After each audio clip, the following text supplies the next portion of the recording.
Olá, graça e paz, seja bem-vinda. Hoje nós vamos estudar um livro do Velho Testamento. Amém? Mas antes disso, vamos entregar esse estudo ao Senhor. Pai, em nome de Jesus, eu venho colocar esse estudo diante do teu altar. A tua palavra, Senhor, é viva, é eficaz. Ela exorta, ela edifica, ela nos ensina. Espírito Santo de Deus, que o Senhor seja o nosso professor. Eu aplico o teu sangue sobre esse estudo e te peço em nome de Jesus que aonde ele chegar, Senhor, que o Senhor fale conosco, Pai. Que o Senhor esteja à frente, Senhor, de todas as informações.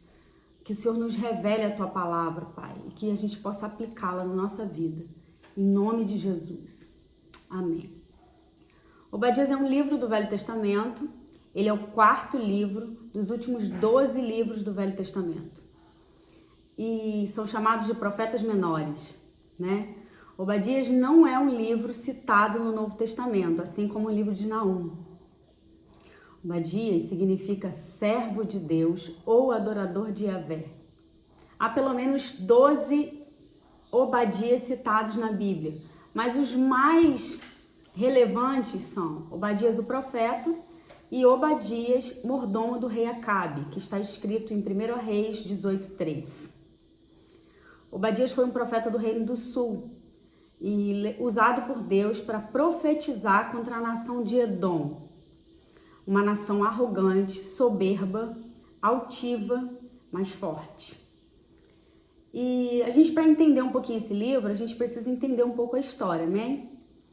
Edom era um povo descendente de Esaú. Abraão gera Isaac, Isaac gera Esaú e Jacó. Só que a palavra vai dizer, lá em Gênesis 25, se você quiser ler, a história do nascimento dos gêmeos, né? E ela vai dizer que Rebeca, quando fica grávida, ela leva um tempo, bastante tempo depois do casamento para ficar grávida. A Bíblia menciona que com 30 anos eles se casam, Isaac tinha 30 anos, depois diz que os gêmeos nascem e ele tinha 70. Então ela leva um tempo para engravidar. E quando ela engravida, ela sente muitas dores, né? Por causa da briga dos irmãos, né? Do mexer ali dos bebês no ventre dela. E por conta disso, a Bíblia vai dizer que ela consulta o Senhor. E o Senhor diz para ela que ela tinha no ventre dela duas nações. Duas nações habitavam no ventre dela. E que o maior serviria o menor. Ou seja, o primogênito iria servir o irmão. E desde então, Rebeca tem essa informação e o que a Bíblia fala é que Isaac, ele tinha preferência por Esaú, assim a Bíblia diz no capítulo 25, e diz que Rebeca tinha preferência por Jacó. Com isso, a Bíblia fala claramente que uma casa dividida contra si mesma não subsiste. Eles dividem a casa, né? Dividem não só a casa, mas também esse casamento, porque eles não falam a mesma língua. E a Bíblia vai falar que certo dia, Esaú chega do campo cansado e encontra seu irmão Jacó fazendo um guisado. E por conta da necessidade dele daquela hora, ele vende a sua primogenitura por um prato de guisado vermelho. Daí se origina o nome Edom. Edom significa vermelho. A Bíblia vai dizer que, pelo menos, que esse povo descendente de Esaú é chamado por 3 nomes: Edom, Edomitas e Idumitas. E esse povo, ele se origina embaixo disso, né? Embaixo de uma guerra familiar, né? De um problema familiar que, depois desse guisado vendido e da bênção do pai sobre o mais novo, teoricamente enganado pela mãe, porque Rebeca induz Jacó a enganar o pai, mas Jacó, por sua vez, quer abençoar o mais velho, sendo que Deus já tinha avisado que o mais novo seria acima do mais velho. E isso cria-se entre os dois uma rixa, uma guerra, e Jacó foge, né? Porque Esaú jura matar Jacó. Essa história está lá em Gênesis, se você quiser acompanhar para ter um entendimento melhor, você vai entender exatamente como nasce o povo de Edom. Os edomitas, então, desde então, são povos inimigos de Israel, um povo inimigo de Israel. A Bíblia vai dizer que quando Israel se torna livre do Egito, eles precisam passar pela terra de Edom. E os edomitas não permitem que eles passem por essa terra. Em Números 20, 14, 21, você encontra essa história, que os edomitas não permitem que Israel passem pelas terras deles. Mas o Senhor, em Deuteronômio 23, 7, 8, manda que Israel trate com bondade a seu irmão. Afinal de contas, eles eram uma nação irmã, mas uma nação inimiga. Amém? Edom sempre foi um povo inimigo de Israel e perseguidor de Israel. E assim a gente vai ver agora a profecia contra Edom por conta de toda essa história aí por trás, né? Vamos lá. Obadias capítulo 1, versículo 1 diz assim: Visão de Obadias. Assim diz o soberano, o Senhor, a respeito de Edom. Nós ouvimos uma mensagem do Senhor. Um mensageiro foi enviado às nações para dizer: levante-se, vamos atacar Edom. Veja, eu tornarei você pequeno entre as nações. Será completamente desprezado. A arrogância do seu coração o tem enganado. Você que vive nas cavidades das rochas e constrói sua morada nos altos dos montes. Você que diz a si mesmo: quem pode me derrubar? Ainda que você suba tão alto como a águia e faça o seu ninho entre as estrelas, dali eu o derrubarei, declara o Senhor. Esses primeiros versículos de Obadias, do 1º ao 4º versículo, está falando sobre a soberba de Edom. Está falando que Edom era um povo soberbo. Aqui fala que eles viviam em montanhas, né? Cavidade das rochas, é porque eles viviam no Monte Seir, num lugar inacessível, quase inacessível. O caminho para chegar até essas montanhas era muito estreito, então eles eram teoricamente seguros por ser de difícil acesso. Era um povo altivo, soberbo e arrogante. Arrogância no dicionário quer dizer soberba. Então, esse povo se achava invencível, né? Se achava inatingível.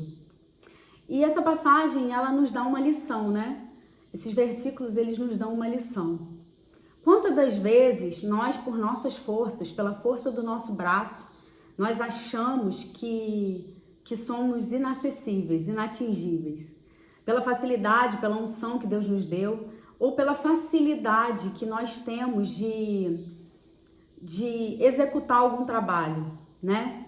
Talvez para um concurso público, talvez porque você se esforçou muito e teve uma faculdade, talvez porque você se esforçou e tem uma vida segundo aquilo que você determinou para você mesmo.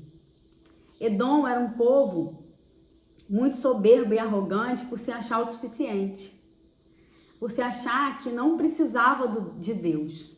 Quero lembrar para vocês que o povo de Edom é descendente de Esaú, filho de Isaac, descendência direta de Abraão, o pai da fé. Aquele que o Senhor disse que em ti seriam benditas todas as famílias da terra. Ou seja, tudo que foi ensinado a Jacó foi ensinado a Esaú. Tudo que foi ensinado a Esaú, ele deve ter de alguma maneira, ainda que torta, passado para os seus filhos. E esse povo que conhecia Deus desde sempre, né? Que é descendência direta de Abraão, alguém com aliança com Deus, eles não colocavam a sua confiança em Deus. A Bíblia vai falar em Salmos 27 que alguns confiam em carros e cavalos, mas nós faremos menção ao nome do Senhor. Reflita hoje, mulher. Será que você tem feito menção ao nome do Senhor? Ou será que você tem feito menção a um trabalho que você está lá há muito tempo? Há recursos que o próprio Deus te deu, porque a palavra vai dizer que a Ele pertencem o ouro e a prata. Será que você tem feito menção ao nome do Senhor ou será que você tem colocado a sua confiança no concurso público? Será que você tem colocado a sua confiança na força do seu braço e nas suas habilidades? Pense nisso. O versículo 5 diz assim: se ladrões o atacassem, saqueadores no meio da noite, como você está destruído. não roubaria apenas quanto achassem suficiente. Se os que colhem uvas chegassem a você, não deixariam para trás pelo menos alguns cachos? Entretanto, como Esaú foi saqueado, como foram pilhados os seus tesouros ocultos, empurram você para as fronteiras todos os seus aliados, enganam você e sobrepujarão os melhores amigos, aqueles que comem com você, e armam ciladas, e Esaú não percebe nada. Naquele dia, declara o Senhor, destruirei os sábios de Edom e os mestres dos montes de Esaú. Então os seus guerreiros, ó Temã, ficarão apavorados e serão eliminados todos os homens do monte de Esaú. Esaú, como eu já disse, Edom, como eu já disse, era um povo soberbo, um povo forte, um povo altivo, um povo que ganhava as batalhas, um povo que por estar localizado num lugar quase inacessível, de difícil acesso, era um povo admirado pelos outros guerreiros, né? Um povo que parecia que ninguém podia destruir. E com isso eles foram criando, né, experiência. E a palavra vai dizer que o Senhor, ele destruiria os sábios de Edom, né? Então os seus guerreiros, ó Temã. Temã era a capital de Seir, Semã era a capital de Edom. E eles se tornaram esse povo soberbo, esse povo inatingível, porque a experiência fez com que eles tivessem como eu vou dizer? A experiência fez com que eles tivessem essa confiança dos outros povos, né? Tivesse essa admiração dos outros povos. E essa passagem, esses versículos que eu li, vai dizer que esses mesmos povos que aplaudiam a maldade de Edom é que levavam eles para a ruína. Isso aqui nos dá uma grande lição, né? Quantas das vezes, quando tudo está dando certo, a gente junta muitas pessoas ao nosso redor para aplaudir, para dizer que está tudo bem, que está tudo certo, porque as pessoas, aos olhos das pessoas, somos inacessíveis, inatingíveis, suficientes, né? Ungidos. Mas a palavra diz que o Senhor não vê como o homem vê, que o Senhor vê o coração. E uma lição muito grande nós tiramos aqui desse texto, que os amigos de verdade, eles nos corrigem. Os amigos de verdade, eles não só falam palavras que massageiam o nosso ego. Amigos de verdade, eles chamam a nossa atenção. Eles nos põem sobre alerta em algo que nós não estamos sendo tão bons assim. Amigo de verdade, ele corrige a gente quando a gente fala alguma coisa que de repente está cheio o nosso coração, quando de repente você e eu estamos chateados com alguma coisa e que a verdade é que não é bem assim, né? Porque toda história tem dois lados. Provérbios diz isso, né? Que você escuta um lado até que o outro se apresente. Tá lá em Provérbios capítulo 18. Então, toda história tem dois lados. Tudo tem um duplo sentido. E ainda assim, o que o Senhor nos instrui na palavra dele é que a gente trate a todos com bondade, com amor e dê a outra face, né? Então, amigo de verdade, ele te corrige. Amigo de verdade, ainda que eu e você não gostemos, ainda que eu e você não achamos que é o melhor para nós, ele não hesita em te corrigir, em dizer não é bem por aí, com todo respeito e com todo carinho do mundo. Amém? Essa passagem, esses versículos, ele fala que a soberba de Edom e o aplauso dos povos que comiam com eles, das pessoas que rodeavam eles, estavam levando eles para a ruína. E que o Senhor destruiria eles. Diz que toda a sabedoria, toda a experiência que eles conquistaram seria nada diante da mão do Senhor sobre eles. E o versículo 10 diz assim: por causa da violenta matança que você fez contra o seu irmão Jacó, você será coberto de vergonha e eliminado para sempre no dia em que você ficou por perto, quando estrangeiros roubaram os bens deles. E estrangeiros entraram por suas portas e lançaram sorte sobre Jerusalém. Você fez exatamente como eles. Você não devia ter olhado com satisfação o dia da desgraça do seu irmão, nem ter se alegrado com a destruição do povo de Judá. Não devia ter falado com arrogância no dia da sua aflição. Não devia ter entrado pelas portas do meu povo no dia da sua calamidade. Nem devia ter ficado alegre com o sofrimento dele no dia da sua ruína. Nem ter roubado a riqueza dele no dia da sua desgraça. Não devia ter esperado nas encruzilhadas para matar os que conseguiram escapar, nem ter entregado os sobreviventes no dia da sua aflição. Uau! Edom foi um povo, aqui esses versículos do 10 ao 14, tá falando que Deus viu tudo que Edom fez contra Israel. Como eu disse no início do vídeo, quando Israel sai do Egito e precisa passar por Edom, os edomitas não permitem, né? E ainda assim o Senhor manda Israel a tratar bem o seu irmão, manda Israel a tratar o seu irmão com bondade, né? E o que Edom faz? Edom faz justamente o contrário. Se estabelece no Monte Seir, se torna um povo forte, altivo, arrogante, cheio de aplausos das outras nações. E esse versículo do 10 ao 14 está falando exatamente disso. Que todos os grandes ataques que Jerusalém sofreu, que foram pelo menos 4, até Nabucodonosor da Babilônia, Edom se dispôs a ajudar essas nações contra o seu irmão. E nesses ataques, além de ajudar e se alegrar com a derrota de Jerusalém, ele ainda despojou os irmãos, roubavam, né, as riquezas. E o versículo 14 vai dizer que aqueles que conseguiam escapar, aqueles que ainda conseguiam um meio de escapar da mão desses ataques, desses inimigos, o próprio povo de Edom entregava os sobreviventes. Não devia ter esperado nas encruzilhadas para matar os que conseguiam escapar, nem ter entregado os sobreviventes no dia da sua aflição.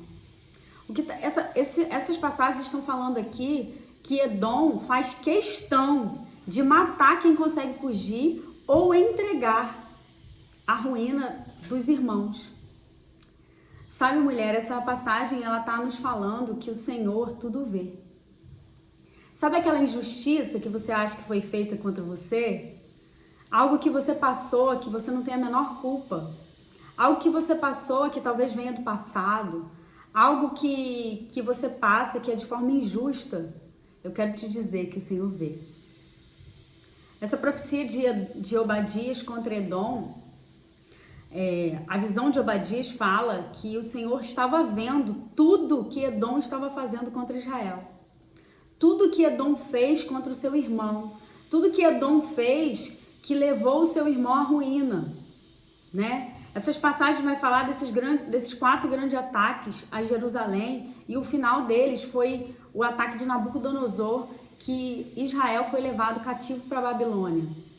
E isso é muito sério, por quê? Porque Edom ajuda ao seu irmão a ser cativo, a ser escravo em outra nação. Então, essas passagens, esses versículos vai falar que eles ajudam a matar, eles ajudam a roubar, eles ajudam a cometer injustiça contra Israel. Ajuda a cometer injustiça, né? Contra esse povo. Mas aí você pode estar pensando assim, mas Aline, a Bíblia vai dizer que o próprio Deus entrega Israel na mão de seus inimigos por causa da desobediência deles. Ainda que Deus permita que o inimigo toque em mim e em você, ele não fica sem punição. Ainda que Deus permita que alguém seja usado para nos perturbar, você é filha. Você não pode esquecer que você é filha, co-herdeira do reino. Você não pode esquecer que você é filha e que o Senhor está com os olhos atentos diante de você, da sua casa, da sua família. O que você está temendo, mulher? No Senhor não há temor, né? Espera o tempo dele. Espera o tempo dele, que tudo se ajeita, tudo volta para o lugar. Uma grande lição nós temos aqui. Às vezes parece que o Senhor não está vendo o que estão fazendo conosco. Às vezes parece que o Senhor não faz nada diante das influências demoníacas, usando alguém para nos perturbar, para tirar a nossa paz. Às vezes parece que nada acontece, mas a profecia de Obadias está falando que o Senhor viu o que Edom fez. O Senhor também viu o que fizeram a você. Amém? O versículo 15 diz assim: pois o dia do Senhor está próximo para todas as nações, como você fez, assim lhe será feito. A maldade que você praticou recairá sobre você. Assim como vocês beberam do meu castigo, no meu santo monte, também todas as nações beberão sem parar, beberão até o fim, e serão como se nunca tivessem existido. Mas no monte Sião estarão os que escaparem. Ele será santo, e a descendência de Jacó possuirá a sua herança. A descendência de Jacó será um fogo, e a de José chama. A descendência de Esaú será palha. Eles a incendiarão e consumirão. Não haverá sobrevivente da descendência de Esaú, declara o Senhor. Os do Negueb se apossarão dos montes de Esaú. Os de Cefalá ocuparão as terras dos filisteus. Eles tomarão posse dos campos de Efraim e de Samaria. E Benjamim se apossará de Gileade.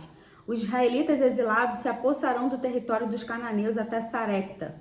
Os exilados de Jerusalém, que estão em Serafade, ocuparão as cidades do Negueb. Os vencedores subirão ao monte Sião para governar a montanha de Esaú, e o reino será do Senhor. Aleluia! Esses versículos do 15 a 21 falam sobre o dia que o julgamento virá sobre todas as nações e sobre tudo aquilo que nós fizemos, né? E a palavra vai dizer que o Senhor, ele é misericordioso, tardio em irar-se, né? E que a cada manhã as misericórdias dele se renovam. Só que chega o tempo do basta. Só que chega o tempo que já deu. Chega o tempo que acaba, né? E para Edom chegou esse tempo. O Senhor usa Obadias para profetizar contra essa nação, declarando que eles seriam exterminados da terra, que não haveria descendentes de Esaú. Quero lembrar para vocês que Esaú era herdeiro direto da promessa, né? Filho, herdeiro direto da promessa. As escolhas dele fizeram com que ele tivesse um destino que não era o que Deus planejou para ele. Lá no capítulo 25 vai falar que Esaú vende a sua primogenitura para um guisado vermelho. Também diz que, como eu falei, que Rebeca, ela é avisada, né, pelo Senhor, que duas nações haveriam no ventre, que o mais novo que o mais velho serviria o mais novo.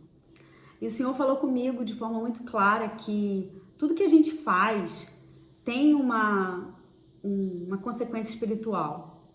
Você lembra na história de Abraão que, por conta de não acreditar, de não ter fé na promessa que o Senhor fez para Abraão e para Sara, Sara ri, e por esperar muito tempo para que essa promessa se cumprisse, a Bíblia diz que 25 anos se passam e que eles esperam, né, esse filho, Isaac, e ela entrega a sua serva. Ismael é o filho primogênito, não é o filho da promessa, mas o filho primogênito. E Isaac é o filho da promessa. Por conta disso, é gerado algo no reino espiritual. Quando chega a vez de Isaac gerar um filho, o mais velho, não por coincidência, o mais novo será acima do mais velho. Esaú terá que servir a Jacó. E a palavra vai dizer que por causa de um desentendimento ou de falta de diálogo nesse casamento, eles são criados como inimigos, né? Quase como inimigos. E viram inimigos quando Esaú entende que Jacó roubou a primogenitura do irmão. E essa maldição, né? Essa sentença só é quebrada quando Jacó volta lá da casa de Labão e luta com Deus, né? luta com Deus e tem o seu nome transformado para Israel. E aí, a palavra também vai dizer, que talvez você esteja aí pensando, mas os dois irmãos se reconciliam, né? Vai dizer que os dois irmãos têm uma reconciliação. Sim, por quê? Porque para que o seu propósito e o meu propósito, eles sigam adiante, é preciso haver perdão. É preciso que as autoridades da nossa vida, as pessoas importantes e o nosso passado seja verdadeiramente perdoado, e perdão uma decisão. Jacó, ele precisava, Israel no caso, precisava pedir perdão ao irmão por tudo que foi feito, pelo engano, porque induzido pela mãe, ele engana esse irmão, né? Induzido pela mãe, ele engana esse irmão e foge. E fica lá 14 anos na casa de Labão, volta com a sua família e encontra-se com esse irmão. Ele vem transformado, né? Trazendo presentes, tentando agradar o irmão para que o irmão pudesse perdoá-lo. Mas a palavra vai dizer que ainda que eles chorem ali e se acertem, cada um vai para o seu lado, né? Cada um se estabelece num lugar. Eles não vivem no mesmo lugar. Cada um vai para a direita e o outro para a esquerda, né?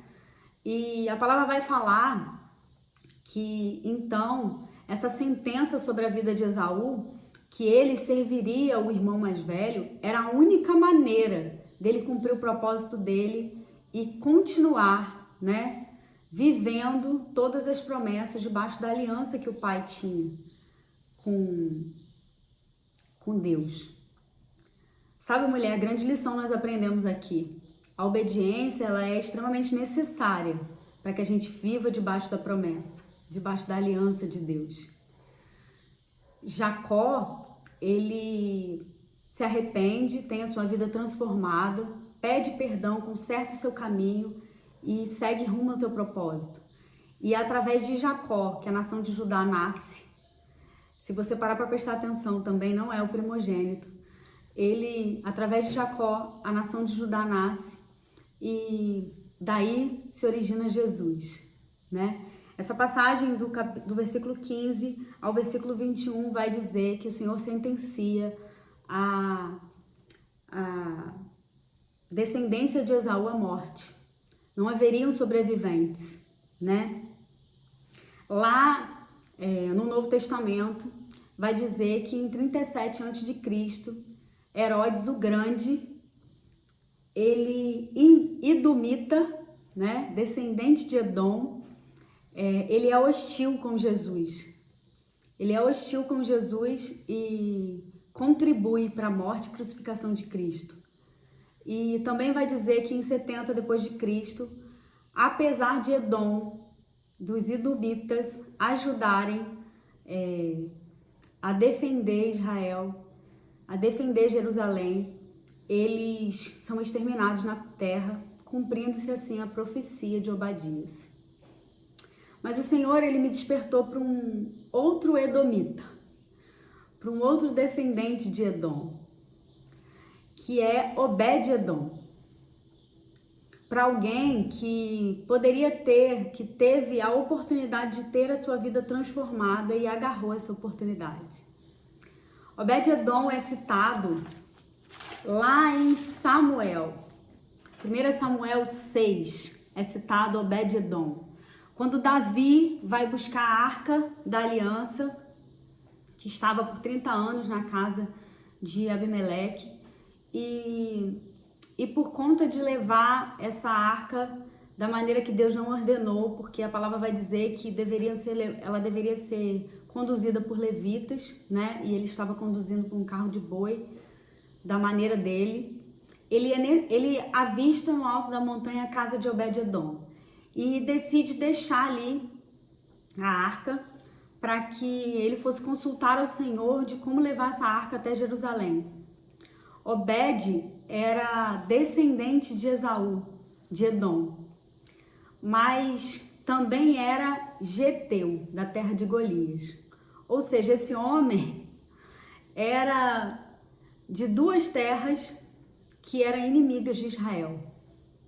Mas ainda assim, esse homem valorizou a presença.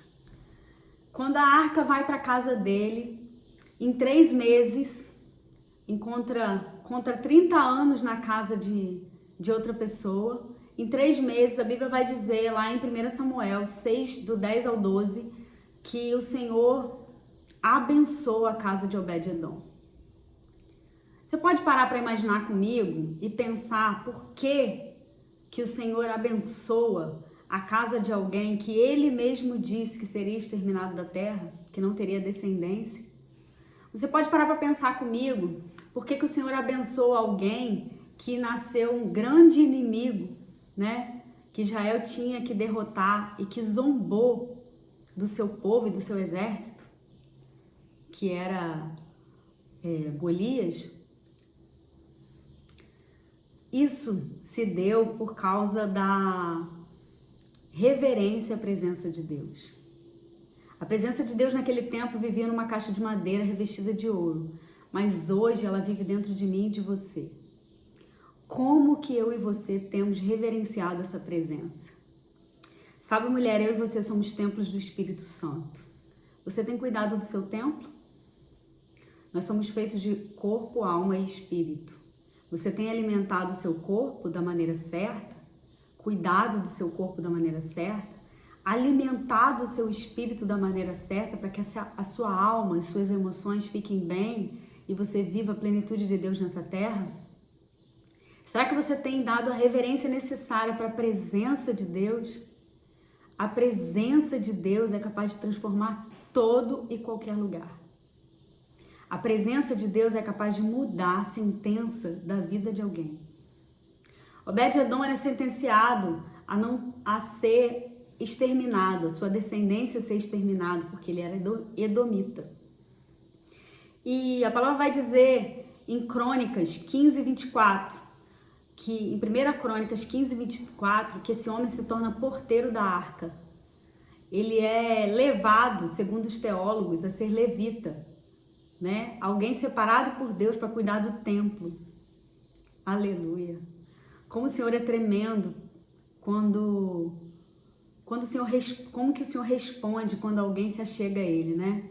Como que o Senhor responde quando nós estamos de coração achegados a Ele?